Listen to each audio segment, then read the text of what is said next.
Hey everyone, this is Exploring Fiction, and welcome back to another video.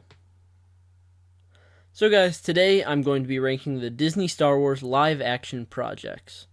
So there are 9 projects total. This includes the sequel trilogy, the Book of Boba Fett, both seasons of The Mandalorian, Solo, Rogue One, and Obi-Wan Kenobi.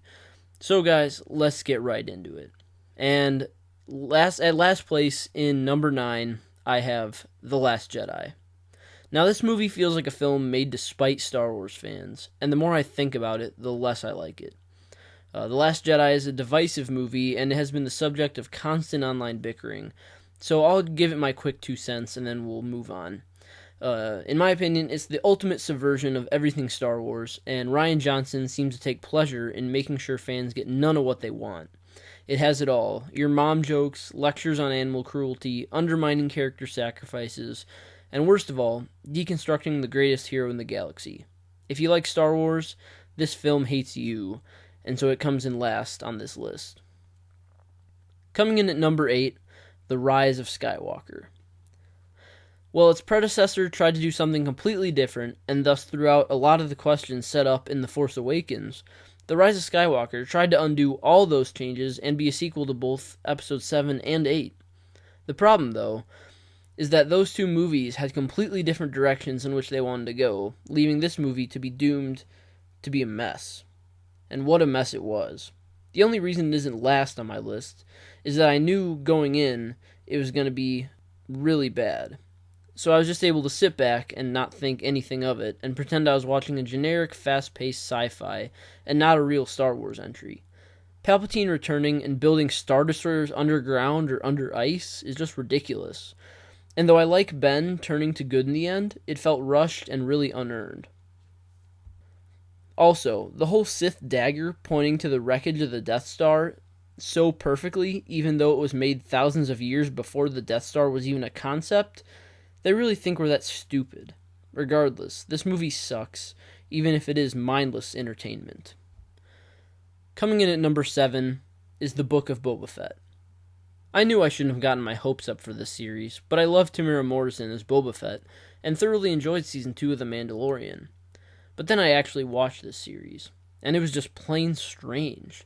It was brutally slow. The only good episodes were the ones in which Boba Fett was barely present, and I didn't agree with where Boba Fett was taken as a character in the events following Return of the Jedi in those flashbacks that were a part of this series.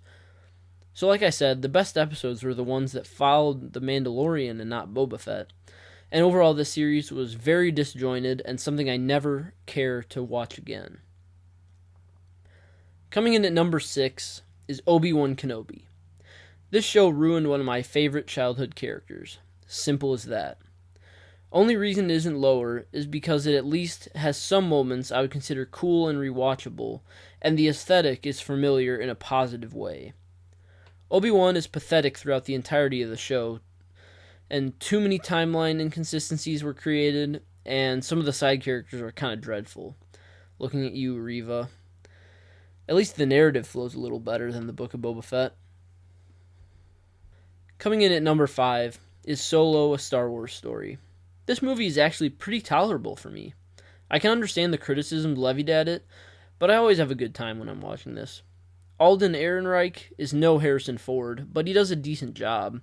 Emilia Clarke as Kira and Woody Harrelson as Beckett I thought were fun additions to the Star Wars universe, and Paul Bettany as Dryden Voss is a menacing enough villain, I think. And of course, Donald Glover as young Lando is perfect casting.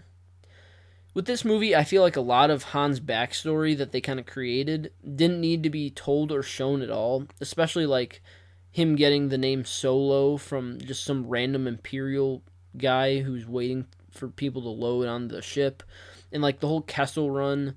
You know, I would rather that be something that's kind of a mystery to us fans instead of being shown it directly.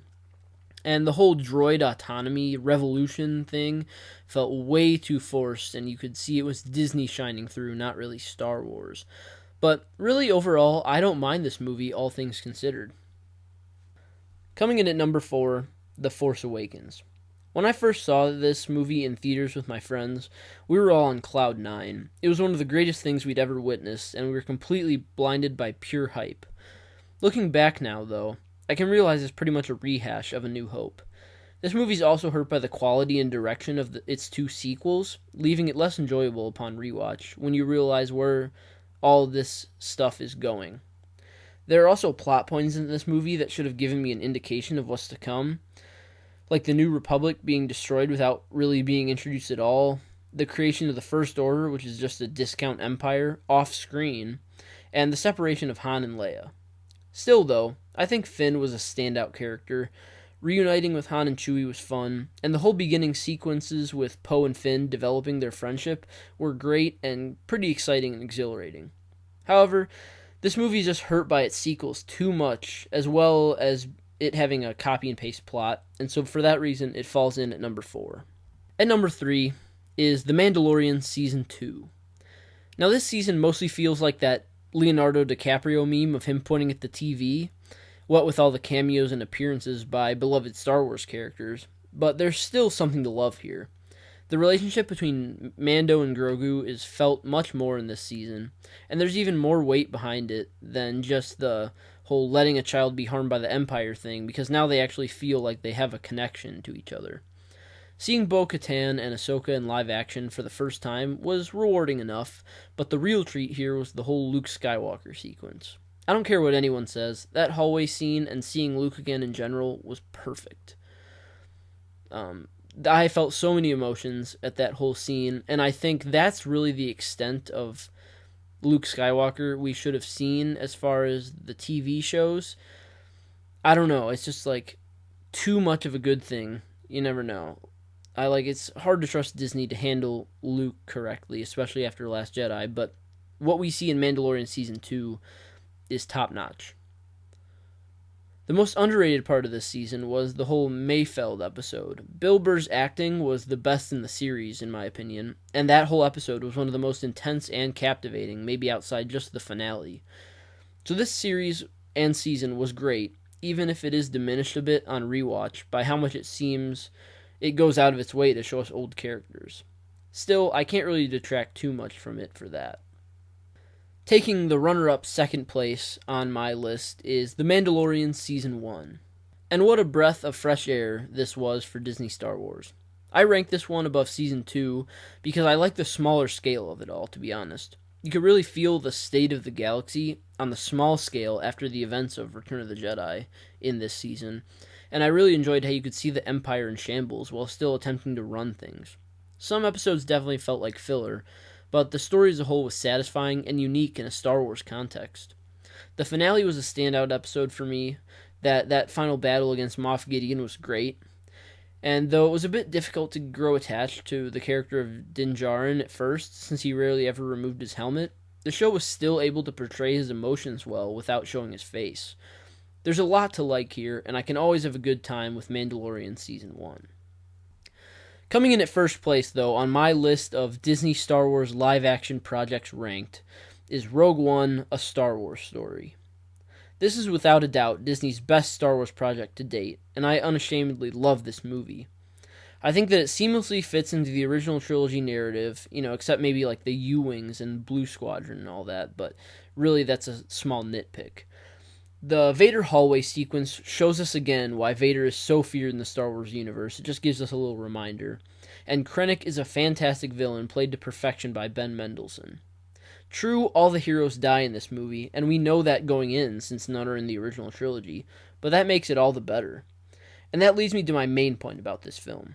It feels like a war movie in Star Wars, the movie that brought the war to Star Wars. While the original trilogy shows a grander, more operatic version of the Galactic Civil War, this movie really portrays the gritty reality of how that would play out, and I think is a perfect contrast to A New Hope. The price was high to acquire the Death Star plans, and Rogue One shows us just how high that price really was. This will forever be one of my favorite Star Wars films of all time, even though I have a lot of gripes with Disney Star Wars. So guys, I hope you enjoyed my list of ranking the live-action Disney Star Wars projects. Leave a comment with your list and let me know what you think of how Disney is handling Star Wars. I have an indication probably based on my fan base, but still, I want to hear your thoughts below. Leave a like if you enjoyed, Subscribe if you're new here. I would love to have you. And like always, I will see you next time.